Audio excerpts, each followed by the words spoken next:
안녕하세요.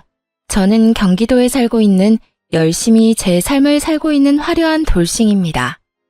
제가 이혼을 하기 전에는 주변에서 이혼을 접하게 되면 저는 안타까움, 안쓰러움을 표현하곤 했는데요. 그랬던 제가 요즘 지인들에게 이혼을 접하게 되면 잘했다고 합니다. 그만큼 전 지금 제 생활에 만족하고 지내며 요즘 같은 세상에 이혼 같은 건 흠도 되지 않는다고 생각하는데요. 지금은 이런 생각까지 하는 저이지만 저 역시 이혼을 할 당시에는 온갖 잡념들에 휩싸여 이혼을 하지 못하고 이리저리 끌려다녔습니다. 그러면 제가 어떤 일들을 겪었고 어떻게 해서 이혼까지 하게 되었는지 제 사연 들어보실래요? 저와 남편은 연애를 길게 하고 결혼까지 하게 된 부부였습니다. 연애를 하기 전에는 친구로 지냈기에 가끔 남편의 집으로 가곤 했고 연인이 되면서도 시댁에 자주 왕래하면서 지냈던 것 같아요. 남편 역시 친정에 자주 놀러 오기도 했고 친정 부모님과 시간을 보내며 자연스럽게 가족이 되어갔죠. 시댁에서는 저를 특히나 예뻐해 주셨는데 남편이 외동이었던 터라 딸이 생긴 것 같다며 저를 많이 예뻐해 주셨었죠. 아름아, 넌 좋아하는 음식이 뭐니? 다음에 올 때 그걸로 해주마. 저 다 잘 먹어요. 어머님은 뭐 좋아하세요? 제가 다음에 해드릴게요. 그 작은 손으로 요리까지 할 줄 알아? 잘은 못하는데 기본적인 거 몇 가지만 할 줄 알아요. 어머님 입맛에 맞을지는 모르겠지만요. 당연히 다 맛있겠지. 아름이가 만들어주는 거면 소태밥도 맛있게 먹을 수 있는걸? 그런데 그런 일은 나중에 네 가정 생기면 네 자식한테나 해주고 지금은 내가 해주는 음식 먹어주려무나. 난 아름이니가 맛있게 먹는 모습 보는 게 너무 좋단다. 허구한 날 허겁지겁 전쟁 치르듯 먹는 남자들만 보다가 너처럼 오물오물 토끼처럼 먹는 거 보고 있으면 이 엄마가 너무 행복해. 시모는 늘 저에게 귀엽다, 사랑스럽다, 행복하다 등의 말을 해주었고 그런 말을 들을 때마다 제가 특별한 사람이 된 것 같아 참 행복하더라고요. 여러모로 전 그런 시댁 분위기가 좋았고 남편을 사랑하기도 했지만 이런 시댁이라면 저도 가족으로 인정받고 사랑받을 수 있겠다는 생각이 커 결혼까지 하게 되었습니다. 단 한 번의 큰 소리도 조금의 의견 충돌도 없이 결혼까지 마치게 되었고 친정을 비롯해 시댁까지 화기애애한 그 자체였어요. 첫 명절이 오기 전까지는요. 아무래도 명절, 제사에 대해 들은 것이 많아 어쩔 수 없이 긴장이 되기도 하고 우리 시댁은 어떤 분위기로 나를 대할까 하는 걱정도 되더라고요. 하지만 이런 제 우려와는 달리 저와 남편이 시댁에 도착하니 이미 시모 혼자 음식을 준비하고 있더군요. 전 당연히 제가 오면 함께 시작할 거라 예상했던 터라 이런 상황은 생각지도 못했는데 조금 당황스럽더라고요. 죄송스럽기도 했고요. 심지어 준비만 하신 게 아니라 이미 반 이상을 해놓으신 터라 전 급하게 옷을 갈아입고 나머진 제가 하겠다며 앞치마를 하고 나섰습니다. 어머님, 이제 제가 할 테니 들어가서 쉬세요. 전 당연히 제가 오면 시작하실 줄 알았는데 언제부터 하신 거예요? 죄송해요. 다음부턴 좀 더 일찍 올게요. 아니야. 늘 혼자 해왔는데 뭐. 신경 쓰지 말고 옷부터 편한 걸로 갈아입으려무나. 이미 갈아입었어요, 어머님. 그러니까 이제부터 좀 쉬세요. 저 생각보다 잘해요. 그럼 우리 며느리 잘하는 거 다 알지. 다 아는데 정말 거의 다 해서 네가 할 게 없어서 그래. 괜히 너까지 힘 빼지 말고 일단 조금 쉬어. 곧 있으면 끝이니까 뒷정리나 좀 도와다오. 그러면 제가 옆에서 전이라도 뒤집을게요. 그 정도는 하게 해주세요. 이때까진 분위기 좋았습니다. 누가 먼저라고 할 것도 없이 서로 나서 일을 하려고 했고 서로의 등을 떠밀며 조금이라도 더 쉬게 해주려고 했죠. 음식을 다 마련하고 나선 시모가 쉬는 동안 혼자 뒷정리를 빨리 끝내버리곤 빨래부터 시작해서 대청소도 다 해버렸습니다. 시모가 일을 워낙 못하게 하니 빨래 대청소를 하는데 기분이 나쁘기는커녕 뿌듯한 마음마저 들더라고요. 혼자 아침부터 고생했을 시모에게 조금이라도 도움이 되었다는 생각에서 말이죠. 이런 제 마음을 알았는지 시모는 이런 말까지 해주더군요. 어쩜 그렇게도 손이 야무질 수가 있는지. 덕분에 이번 명절엔 몸살 걸릴 일 없이 잘 지나가겠구나. 음식 준비부터 뒷정리도 잘하고 아주 집안일을 우리 아름이가 다 해준 덕에 이 엄마가 편하구나. 시모는 제 두 손을 쓰다듬으며 애정을 듬뿍 담은 말을 해주었고 사랑받고 있다는 생각이 들어 참 기쁘더라고요. 그렇게 좋은 분위기에서 명절을 보냈고 친정으로 가기 전 저희를 배웅해 주시는 시모에게 준비한 용돈 봉투를 드렸죠. 어머님, 저희 이제 가볼게요. 덕분에 많이 배우고 맛있게 먹고 잘 쉬다가 가요. 아, 그리고 어머님, 여기 용돈이요. 첫 명절이고 해서 준비했어요. 시모는 정말 생각도 못했다는 듯 놀란 눈을 하고 봉투를 보더라고요. 이걸 받아도 되나 하는 고민을 하는 시모의 손에 저는 봉투를 쥐어드렸고 시모는 감동한 듯 저를 보며 이렇게 말하더군요. 어머나, 이런 거 필요 없는데. 이래서 다들 딸 타령을 하는가 보구나. 우리 아들은 생전 이런 봉투 내미는 법이 없었는데. 에이, 엄마, 생신 때 용돈 드렸잖아요. 생일마저 입 닦으면 네가 아들이야? 그건 당연한 거야. 어찌되었든 아가, 고맙다. 내가 잘 쓰마. 여기까지도 좋았습니다. 그런데 봉투를 확인한 시모가 불현듯 이런 말을 하더라고요. 미세하게 굳은 표정을 지어 보이면서요. 그런데 혹시 너희 친정에도 명절이라고 봉투 준비했니? 전쟁의 시작과도 같은 질문이었습니다. 시모는 살짝 굳은 표정으로 저에게 물어왔고 시모의 의중을 알 수 없었던 저는 있는 사실 그대로 대답했어요. 굳이 숨길 필요도 없었고 차별을 두어 준비를 했던 것도 아니었으니까요. 네, 친정도 봉투로 준비했어요. 저는 매년 친정에 용돈 드렸었거든요. 그래서 올해도 마찬가지로 준비했어요.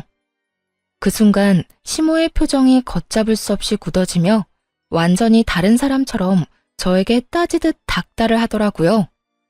그런 법이 어디 있니? 이제 시집 왔으면 친정을 챙길 필요 없지 않니? 넌 이제 우리 집 사람인데 왜 친정까지 챙기는지 모르겠구나. 애 없을 때 한 푼이라도 더 모을 생각을 해야지. 이제 보니 우리 아름이가 다 좋은데 돈 쓰는 씀씀이가 좀 해픈 것 같네. 너희 돈 관리는 누가 하니? 네가 하고 있으면 우리 아들한테 맡겨. 알겠지?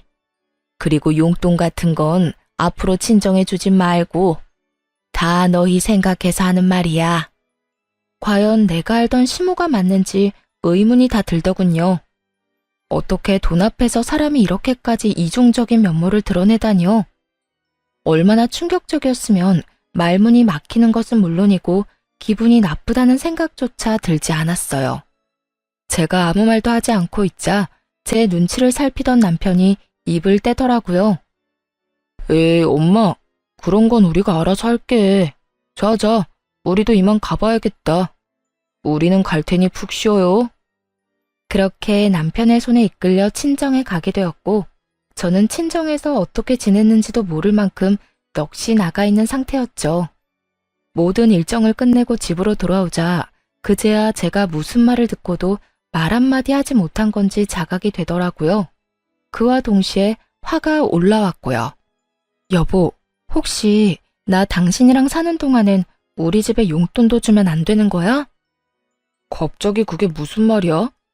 아, 엄마가 한 말 때문에 그래? 그 말을 뭘 신경 쓰고 그래. 그냥 그런가 보다 하고 신경 쓰지 마. 엄마한텐 알겠다 하고 우린 우리가 하고 싶은 대로 하면 돼. 아무리 그렇게 하면 된다고 해도 나 어머님 말씀 기분이 너무 나빠. 어떻게 그렇게 말씀하실 수가 있어? 시집온 딸은 자식도 아니야? 뭘 그런 말을 곱씹고 있어. 괜히 당신 기분만 나쁘게. 워낙 옛날 분이라 그래. 그런 부분에선 아무리 설득하고 타협하려고 해도 도무지 안 되더라고. 그러니까 당신도 그냥 들어도 못 들었다고 생각하고 지내줘. 응? 그거 말고는 다 당신 편하게 맞춰주시잖아. 아무리 그래도 기분이 상하는 걸 어떻게 해.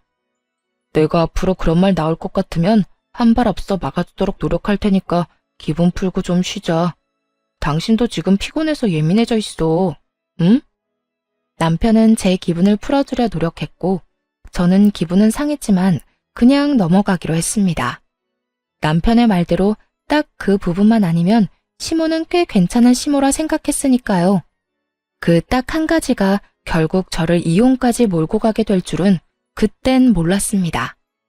몇 번의 명절이 지나고 도무지 적응되지 않을 것만 같던 시모의 고지식한 면모도 적응이 되더라고요. 남편이 당부한 대로 앞에선 그저 네라고 답하고 뒤로는 친정을 챙기면 그만이었으니까요. 처음엔 그렇게 행동하는 저 자신이 싫었는데 어떤 면에선 그렇게 행동하는 것이 괜한 불화를 일으키지도 않고 얼굴을 붉힐 일도 없으니 현명한 며느리로서의 태도란 생각이 들기도 했습니다. 그러던 와중 친정아빠의 생신이 되었고 전 매번 시댁 어른들의 생신상만 차려들었던 것이 마음에 걸리더라고요. 그동안 부모님 생신상 한번 제대로 챙겨드리지 못한 것이 죄송한 마음이 들어 이번 생신은 집에서 대접해 드리기로 했죠. 엄마, 이번 아빠 생신상 내가 차려드릴 테니 시간 맞춰서 우리 집으로 와. 내가 입이 떡 벌어지게 한 상 차려드릴 테니까. 어머, 웬일이라니? 웬일은 무슨? 딸이 시집 가더니 철든 거지 뭐. 매번 시부모님들 생신상 차리면서 아빠 엄마 생각 많이 했었어. 딸이 돼서 제대로 된 생신상 한번 안 차려주고 시집 온 게 내심 죄송스럽기도 했고. 그러니까 이번엔 내가 처음부터 끝까지 다 준비할 테니까 시간 맞춰서 와서 식사만 하셔요. 그래, 알겠어. 네 아빠 또 울겠구먼. 그렇지 않아도 딸이라면 넘어가는 양반인데 그런 딸이 차린 생신상이라고 하면 눈물이 앞을 가려 밥이나 제대로 드실 수 있으려나 모르겠다. 어찌되었든 신경 써줘서 고마워, 딸. 덕분에 아빠 행복하겠네. 엄마와의 통화를 마치고 나니 더욱 죄송한 마음이 들더라고요. 이렇게 기뻐해 주실 줄 알았다면 진작 모셨을 텐데 하는 마음에서요. 전 더욱 생신 준비에 박차를 가했고 전날 장보기를 마치고 당일 아침부터 일어나 생신상을 준비했어요. 아침 일찍 일어나 남편 출근시키고 생신상 준비를 하는데 시모에게 전화가 오더라고요. 평소에도 통화는 자주 하던 터라 전 아무 생각도 의심도 없이 그 전화를 받게 되었습니다. 아름아, 우리 아들이 그러는데 오늘 사돈어른 생신 너희 집에서 한다며? 그 순간 정말 할 수만 있다면 남편 입을 찢어버리고 싶은 심정이었어요. 평소 시모가 어떤 사상을 가지고 있는 줄 알면서 그런 말을 전하는 것이 제정신 박힌 사람이 할 수 있는 일인가 싶더군요. 네, 밖에서 외식하는 것도 부담스럽고 해서 집에서 모시려고요. 좋은 변명이었다고 생각한 저와는 달리 시모는 제 생각보다 더 대단한 사람이더군요. 제 말에 이런 말을 했으니까요. 외식을 할 필요가 뭐가 있어. 그냥 친정에 가서 있는 반찬에 밥이나 한 끼 먹으면 되는 거지. 다른 것도 아니고 생신이니까 내가 이때껏 네 친정 생신은 챙기게 두었는데 아무래도 안 되겠구나. 앞으로 생신도 챙기지 말거라. 어떻게 된 사람이 이런 말을 할 수가 있는 걸까요? 같은 여자, 같은 며느리의 경험이 있는 사람으로서 다른 것도 아닌 부모님의 생신을 챙기지 말라고 명령할 수가 있는지 이해가 되지 않았어요. 부탁, 권유도 아닌 명령조 시모의 말투에 저 역시 화가 났어요. 네? 아무리 그래도 생신은 챙겨야죠. 생신 챙긴다면서 괜한 낭비하니까 그렇지. 오늘도 봐라. 내가 너희 집 잠시 들린다고 우리 아들한테 연락 안 했으면 이딴 짓이나 하고 있다는 것도 몰랐을 거 아니니? 요즘 물가가 얼마나 올랐는데 생신상을 그것도 집에서 차려준단 말이니? 네가 우리 아들 집에서 그딴 짓거리 하면 퇴근하고 피곤한 우리 아들 제대로 쉬지도 못하고 그게 뭐 하는 짓이냐고? 혹시 아세요? 너무 화가 나면 아찔해진다는 것을요. 저는 생전 처음으로 너무 화가 나 아찔해지는 기분을 느끼게 되었고 그 순간 이때껏 참아왔던 모든 것을 터뜨렸어요. 어머님, 정말 해도 해도 너무하네요. 다른 것도 아니고 생신인데 제가 이 정도도 못 해드리나요? 그거 얼마나 한다고. 그리고 생신상에 드는 비용도 제가 번 제 돈으로 마련하는 거라고요. 그리고 저희가 사는 이 집, 어머님 아들 집이 아니라 제 집도 된다고요. 집 살 때 제 돈도 절반 들어간 거 뻔히 아시면서 왜 그렇게 말씀하세요? 너 지금 나한테 따지고 드는 거니? 다 너 잘 되라고 하는 말인데 네가 이런 식으로 나오면 나 정말 섭섭하다. 너 잘 되라고 하는 말, 그 말이 전 그렇게 싫더라고요. 정말 제가 그리고 저희가 잘 되길 바란다면 이런 식의 강요는 아니지 않나요?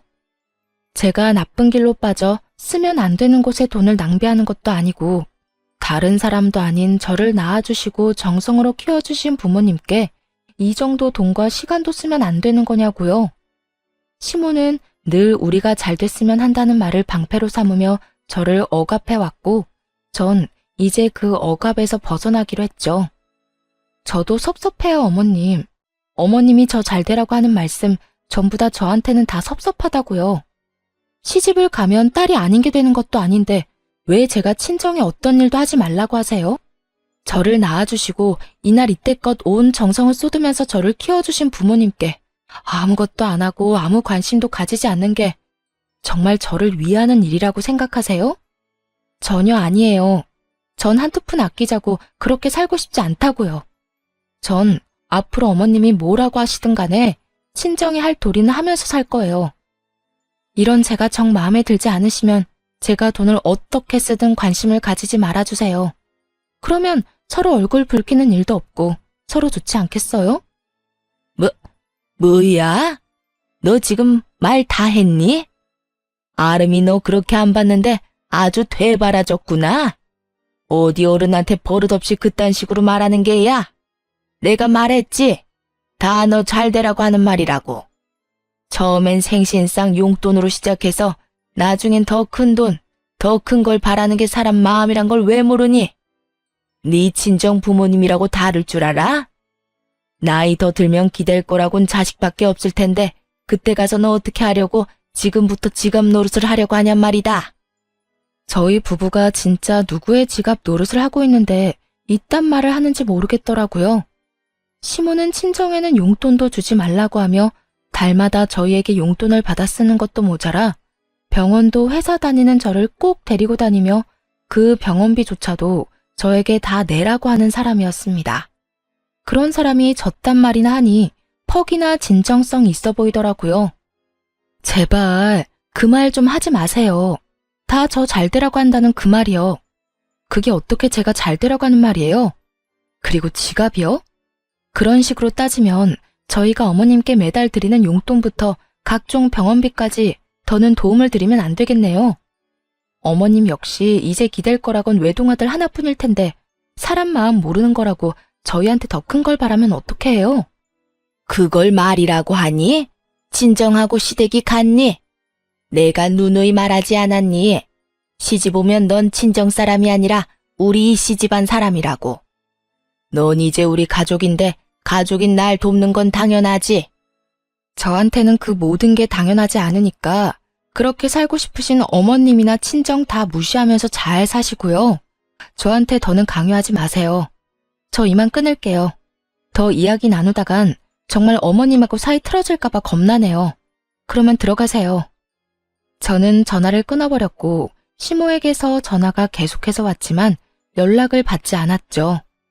정말 생각하면 할수록 화가 나더라고요. 시부의 생신날엔 시모와 함께 여행을 보내드렸고 시모의 생신날엔 명품 가방을 선물했었습니다. 물론 선물과는 상관없이 생신상까지 차려드렸었고요. 그땐 이런 며느리가 또 없다고 덕분에 이런 호강을 다 누려본다고 했던 사람이 어떻게 그깟 생신상 한번 마음 편하게 차리지도 못하게 하는 것인지 너무 화가 나더라고요. 이런 부모도 부모라고 그 큰돈을 들여가며 신경을 쓰고 대접했던 저 자신에게도 너무 화가 나기도 했습니다. 하지만 언제까지나 씩씩거리며 화를 내고 있을 수는 없는 노릇이었어요. 처음으로 차려드리는 친정아빠의 생신을 이딴 식으로 망치고 싶진 않았거든요. 그래서 전 마음을 가다듬고 기뻐하실 부모님의 얼굴을 떠올리며 생신상을 준비했고 밑재료 준비를 끝내고 한숨 돌릴 때쯤 거칠게 문을 두드리는 소리가 들려오더군요. 야! 야! 문 열어! 이 문 당장 열어! 설마 했던 우려가 현실이 되는 순간이었어요. 화가 머리끝까지 난 시몬은 집으로 들이닥쳤고 제가 문을 열어주자마자 저를 밀치고 집으로 들어오더니 화를 내며 기껏 준비한 재료들을 다 엎어버리기 시작하더군요. 이게 무슨 짓이에요? 그만두세요. 그만하시라고요.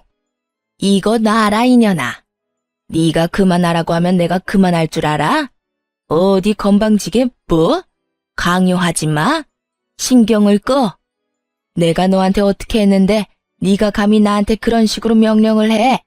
이 고약한 년. 내가 너 버릇을 단단히 고쳐줄 거다. 생신상? 웃기지 마. 내가 절대 아무것도 못하게 해줄 테니까. 아무리 말려도 눈이 돌아버린 시모를 말리는 건 불가능했어요. 이미 재료들은 손 쓸 수 없이 망가진 상태였고 제가 말리면 말릴수록 시모는 더 격하게 난동을 부리더군요. 시모는 아예 집에서 어떤 음식도 만들게 하고 싶지 않았는지 아예 냉장고 문까지 열어 모든 음식들을 다 꺼내 바닥에 쏟아부어 버리더군요. 전 그저 그런 시모를 지켜보며 분이 풀릴 때까지 지켜보기로 했죠. 그러면서도 남편에게 연락해 당장 집으로 오라는 말을 전했고 시모의 난동을 부리는 모습을 동영상으로 남기기도 했습니다. 네 년이 감히 날 우습게 봐? 이게 오냐오냐 해줬더니 어른 무서운 줄 모르고 날뛰는 꼴이라니. 내가 이렇게까지 하는데도 네가 생신상 차려낼 수 있을지 두고 보자. 시모는 끊임없이 저를 향한 분노를 뱉어내며 난동을 부려댔고 그 사이 집에서 가까운 회사에 다니던 남편이 집으로 불이 나게 뛰어들어오더군요. 모든 광경을 목격하게 된 남편은 많이 놀랐는지 멈칫거리며 입을 벌리더라고요. 그것도 잠시 반찬통을 들고 바닥으로 집어던지려는 시모를 가까스로 저지한 남편은 시모에게 소리를 지르며 화를 냈어요. 엄마, 이게 다 뭐야? 도대체 이게 무슨 짓이야? 이 사람이 무슨 잘못을 얼마나 했다고 이딴 짓까지 하냐고. 이거 놔라. 저 물건이 나한테 한 말 들으면 너도 내가 왜 이렇게까지 했는지 다 이해할 것이다. 저 사람이 어떤 말을 어떻게 했든 이건 아니지. 엄마가 뭐 때문에 화가 났는지 대충 알겠는데 그 어떤 이유로 얼만큼 화가 났던 간에 이건 아니야. 자신을 이해하기는커녕 저를 두둔하고 나서는 남편을 보며 시모는 더 큰 분노를 느끼는 듯했고 그 분노의 화살은 다시 저에게로 향하더군요. 너 도대체 내 아들한테 뭐라고 했길래 내 아들이 나한테 이렇게 화를 내? 그리고 이를 데가 없어서 회사에서 열심히 일하는 사람한테 전화질을 한 게야? 너 이렇게까지 생각 없는 물건이었어? 그 순간 어떤 생각이 들었는지 아세요? 다 포기하고 싶다, 다 버리고 싶다였어요. 난장판이 되어버린 집만큼 제 마음 역시 난장판이 되어버린 상태였고 무엇보다 이 모든 광경을 부모님께 보이면 절대로 안 된다는 생각도 들었습니다. 다른 날도 아닌 생신날 이런 광경을 보게 된다면 그런 불효도 또 없을 테니까요. 화를 낼 가치도 없는 사람에게 화를 내고 싶지도 않았어요. 우선 전 봉지를 찾아들고 시모가 다 엎어버린 재료들을 챙겨놓고 시모의 손에 꽉 쥐어주며 이렇게 말했어요. 이거 덕분에 저는 못 쓰게 됐으니까 가져가서 저녁해 드세요. 어머니 말대로 요즘 물가가 장난이 아닌데 그냥 버릴 순 없으니까요. 어머님이 다 망쳤으니 어머님이 책임지시고 해결하시라고요. 그리고 뒷정리도 다 하고 가세요. 어머님 말대로 힘들게 일하고 온 어머님 귀한 아들이 이걸 다 치울 순 없는 노릇 아니겠어요? 그러니까 이 난리를 부린 어머님이 직접 다 치우고 가세요. 제 말에 시모는 몸까지 부들부들 떨며 손을 치켜들더군요. 전 그 손을 낚아채 뿌리쳐버렸고요.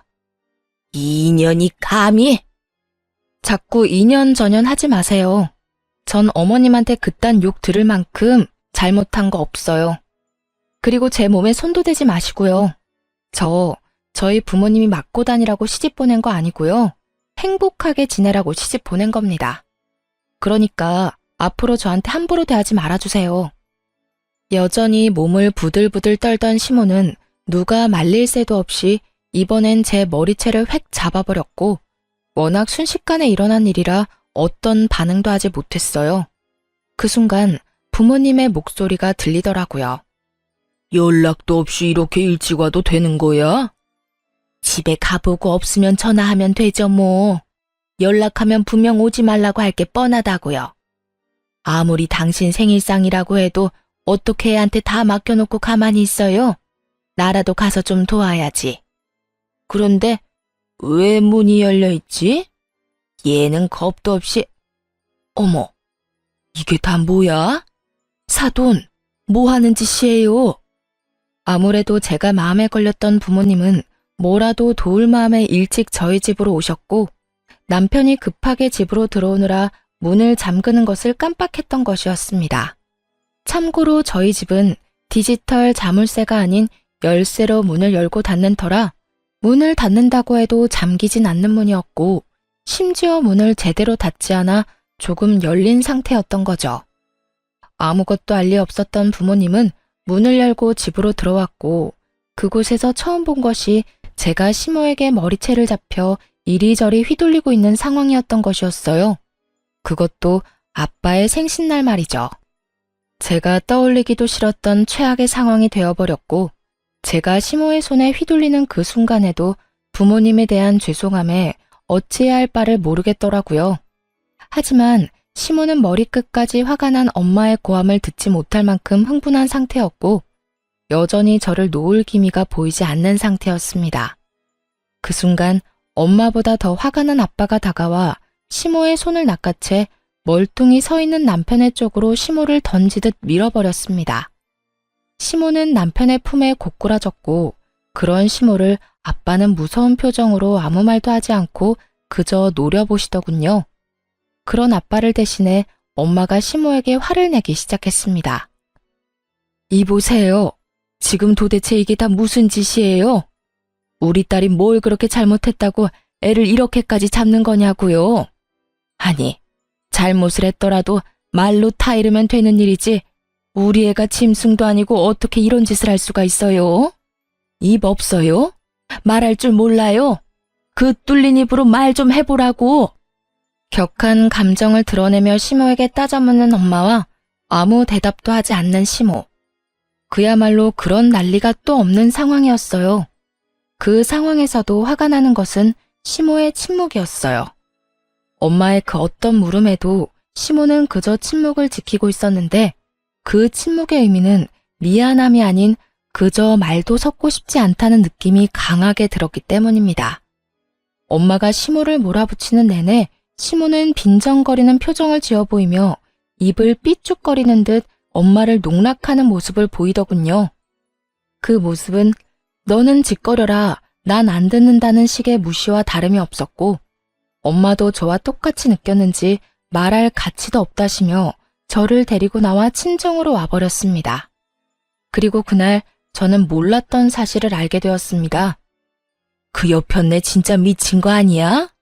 어떻게 감히 너한테 이딴 짓을 할 수가 있어?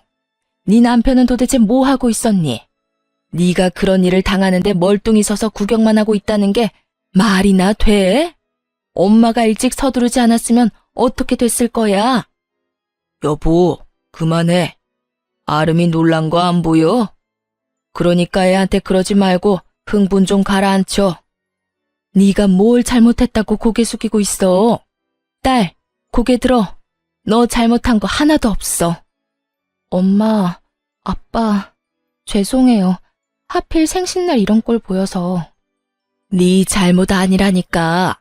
어떻게 인간의 탈을 쓰고 남의 집 자식한테 그딴 짓을 할 수가 있어? 인간이라면 그러면 안 되지. 돈 받아갈 땐 그렇게 고맙다고 바닥 갈라지게 고개 숙이고 잘하겠다고 하더니 이게 잘하는 거야? 머리채나 잡아뜯는 게 잘하는 거냐고. 돈? 엄마, 그게 무슨 말이야? 그 뒤로 이어진 엄마의 말은 정말 어이가 없더라고요. 어느 날은 네 남편이 술 먹고 여기로 찾아왔더라. 그 여편네 살던 집 주인이 당장 나가라고 했다던데. 돈이 없어서 마땅히 옮겨줄 집이 없다고 말이야. 생각 같아서 당장 집이라도 마련해주고 싶은데 대출 받는 것도 한계가 있고 큰 돈도 없어서 속상하다면서 울더라고. 얼마나 서럽게 울던지. 네 아빠랑 내가 신경 쓰여서 우리 노후 자금까지 내줬는데 어떻게 그런 우리한테 이딴 광경이나 보게 만들어? 그 여편네도 그래. 우리한테 받은 돈으로 집까지 마련했으면서 어떻게 우리 딸인 너한테 그딴 짓을 해? 아니, 돈을 다 떠나서 자기 자식 귀하면 남의 자식 귀한 줄도 알아야지. 어떻게 남의 귀한 자식을 그런 식으로 대할 수가 있냐고. 내가 진짜 아까 그 장면이 머릿속에서 떠나지 않아. 속상해 미치겠어. 이렇게까지 감정 표현을 하는 분이 아닌데 많이 속상하시던 엄마는 제 앞에서 화를 내시며 우시더라고요. 평소라면 다 괜찮다고 그런 일도 있다며 제 등을 쓸어내려 주셨을 엄마가 우시는데 제 마음도 무너져 내리더군요. 그렇게 한참 울은 저는 겨우 마음을 진정시키고 생각을 정리했어요. 정리하면 할수록 이해가 되지 않더라고요. 저에게 말 한마디 하지 않고 친정에서 큰돈을 받아간 남편. 남편에게 그 큰돈을 받아 집을 마련한 시모. 친정에서 받은 돈으로 집까지 마련했으면서 친정엔 조금의 용돈도 용납하지 않았던 시모. 그 모든 게 이해가 되지 않았습니다. 더욱 괘씸한 건 남편이었어요. 시모의 집을 마련하던 시기에 제가 이것저것 물었던 적이 있는데 그때마다 남편은 저에게 거짓말을 해대며 어물쩍 그 상황을 넘어가곤 했으니까요. 그땐 친정에서 도움을 받았을 거란 생각도 못한 상황이라 속여봤자 대출금 정도라 생각했었어요. 그래서 효도하고 싶다는데 제가 뭐라고 나서나 하는 생각에 더는 아무 말도 하지 않았던 것이고요. 하지만 그 모든 행동이 저를 속이기 위한 행동이었다고 생각하니 너무나도 괘씸하더군요. 그렇게 남편에 대한 실망감과 시모에 대한 넘치는 분노 때문에 어찌해야 할 바를 모르고 있었어요. 그러는 와중에도 남편은 와서 빌기는커녕 연락 한 통이 없더라고요. 분노와 체념이 오가는 며칠이 흐른 후 남편에게 연락이 왔고 전 친정 근처 카페에서 남편을 만나게 되었습니다. 어쩌면 싹싹 빌며 사과를 해올 수도 있을 거라 생각했는데 남편은 다리를 꼬고 앉아 저에게 이혼을 통보하더라고요. 뭐, 그 역시도 제 예상 안에 있기도 했지만요. 우리 이혼하자. 뭐? 이혼? 그래, 이혼. 엄마랑 많이 이야기해봤는데 아무래도 우리 이혼하는 게 좋을 것 같아. 당신이랑 엄마 사이에서 나도 힘들고 당신도 앞으로 우리 엄마 보기 싫을 거고 그러면 난 더 힘들어질 거고 우리 앞날이 뻔하잖아. 지금 이혼을 입 밖으로 내뱉고 싶은 사람이 누군데 감히 누가 먼저 이혼을 입 밖에 내나 싶더라고요. 그러면서도 그 검은 속내가 뻔히 보이기도 했고요. 이혼? 당연히 해야지. 그런데 당신 우리 집에서 돈 많이 받아갔더라. 그 돈으로 어머님 집 사는데 보태드렸고 이혼은 하는데 돈은 다 토해내야 하지 않겠어? 제 말에 남편은 그게 무슨 헛소리냐고 웃더라고요. 그러면서 하는 말은 정말 가관이었습니다. 내가 왜 그 돈을 줘야 해? 난 빌린 적도 없는데? 내가 빌려줬다는 증거라도 있어? 있으면 가지고 와 보든가. 이런 걸 보고 딱 잡아뗀다고들 하시죠? 네, 남편도 그런 적 없다며 딱 잡아떼기 시작하더라고요. 여유롭게 커피까지 홀짝홀짝 마셔대며 증거가 있다면 가지고 오라는데 그 모습이 참 하찮더라고요.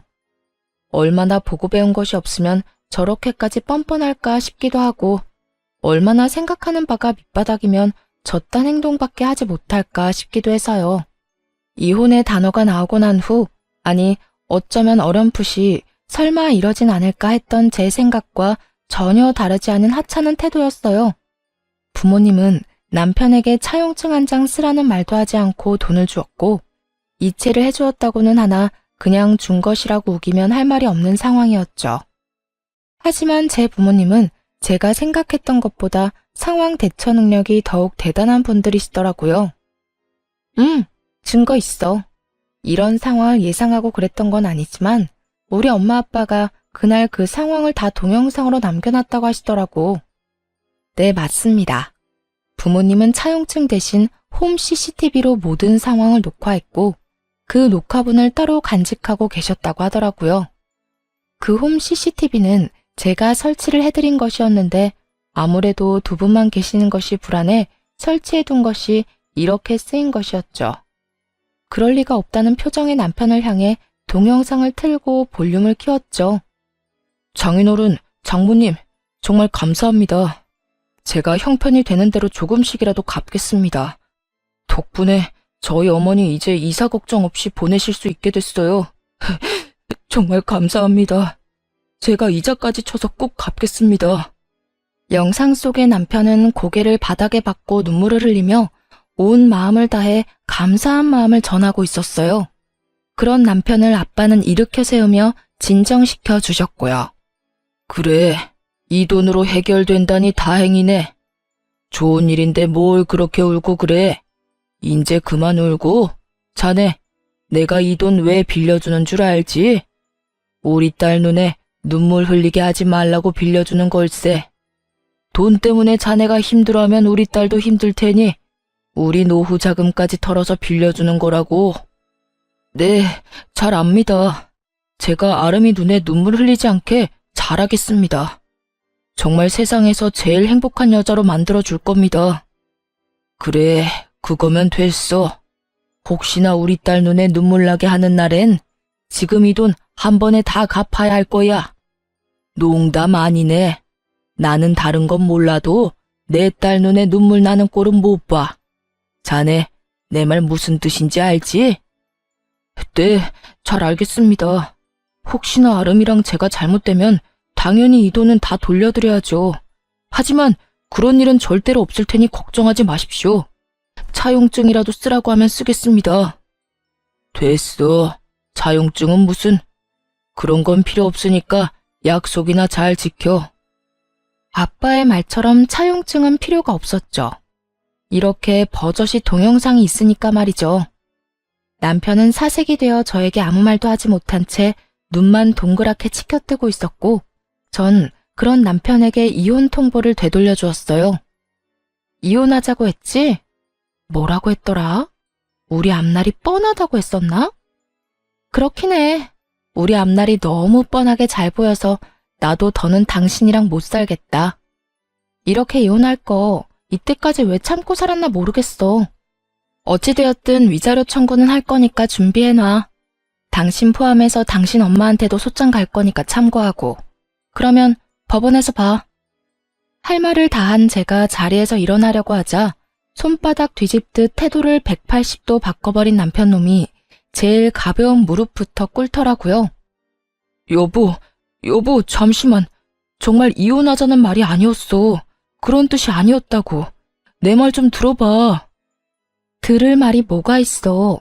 네가 뭘 생각하는지, 어떤 생각으로 나한테 이혼까지 하자고 하는지 누구보다 더 잘 알고 있는 게 난데. 돈 빌려갈 때는 목이 부러지라 조아리면서 다 갚는다고 호언장담을 하더니 뭐? 빌린 적이 없어? 이 영상 없었으면 너 끝까지 그런 적 없다면서 이혼하자고 난리를 부렸겠지? 내 말이 틀려? 됐어. 너 같은 인간 쓰레기를 무슨 말을 더 하겠니? 난 이제 너한테 듣고 싶은 말도 전혀 없고 더는 너 같은 인간한테 하고 싶은 말도 없어. 아니야, 그런 게 아니라고. 난 그저 내가 이혼하자고 하면 당신이 숙이고 들어올 줄 알고 그런 거였어. 그리고 돈은 당신이 막 몰아붙이니까 나도 순간 짜증이 나서 아무 말이나 짓거린 거야. 아, 진짜 구질구질하다. 변명을 하려거든 제대로나 해. 되지도 않는 변명으로 그렇지 않아도 폭발 직전인 사람 더 열받게 하지 말고. 변명이 아니라 진심이야. 제발 내 말 좀 믿어주라. 나 당신 아직 많이 사랑해. 사랑 같은 소리 하네. 이거 나. 남편은 그제야 저를 붙잡고 늘어졌지만 전 그런 남편의 손을 뿌리치고 자리를 벗어났습니다. 그 후 예정대로 남편과 시모에게 소장을 날렸고 그 결과 위자료도 받고 이혼까지 마무리하게 되었습니다. 부모님 역시 전 남편에게 빌려주었던 돈을 다 돌려받게 되었고요.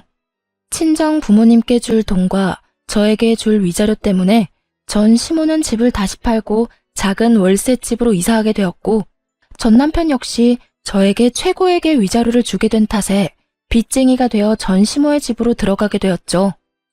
그렇게 모든 게 끝났다고 생각했는데 전 시모에게 전화가 오더라고요. 아름아, 잘 지냈니? 첫 마디에서 온몸에 소름이 쫙 돋는 것이 귀신 목소리를 들은 것처럼 기분 나쁜 소름이 돋더군요. 전 아무 대답도 하지 않았고 그런 상황을 예상했다는 듯 시모는 아랑곳하지 않고 자기 말을 이어나가더군요. 잘 지내지? 잘 지내겠지. 우리 아름이는 야무지고 똑똑하니까. 다름이 아니라 내가 그동안 생각 많이 해봤는데 내가 여러모로 너한테 몹쓸 짓을 많이 했더구나. 너 같은 며느리가 또 어디 있다고 내가 너한테 그런 짓을 한 건지. 네 남편, 아니 우리 아들한테 혼 많이 났다.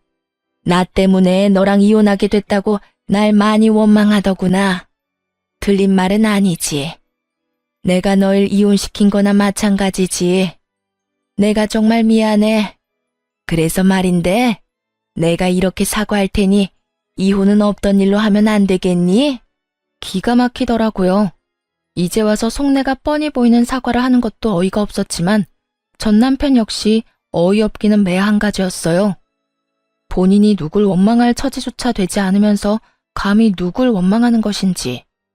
저요, 전 시모에게 그 모진 수모를 겪었을 때도 전 남편이 저도 모르게 큰 돈을 친정에서 받아갔을 때도 화가 나고 괘씸하긴 했지만 이혼하겠다고 확실하게 마음먹은 건 아니었어요. 시모야 연을 끊고 살면 되는 거고 다른 사치 부리는 데 쓴 돈도 아닌 부모 집 마련해준다고 빌려간 돈이야 갚으면 그만이라고 생각했으니까요. 하지만 전 남편은 제 이런 마음을 짓밟는 것도 모자라 부모님이 자신을 믿고 차용증을 쓰지 않았다는 것을 악용해 돈까지 꿀꺽 삼키려는 모습을 보며 비로소 이혼을 결심하게 되었던 것이었어요. 물론 불을 지핀 건 시모가 맞지만 그 작은 불씨를 큰 불로 만든 것이 본인이면서 시모를 앞세워 저를 설득하려는 그 속내가 참 어이없으면서도 화가 나더군요. 저는 그럴 생각 없어요. 전 그 인간한테도 오만정이 다 떨어졌다고요. 받을 도움은 다 받고 돈 안 갚아도 되겠다 싶으니까 저부터 버리는 남자. 당신 같으면 데리고 살고 싶겠어요? 거기에다 집도 절도 없는 빚쟁이인 남자를요?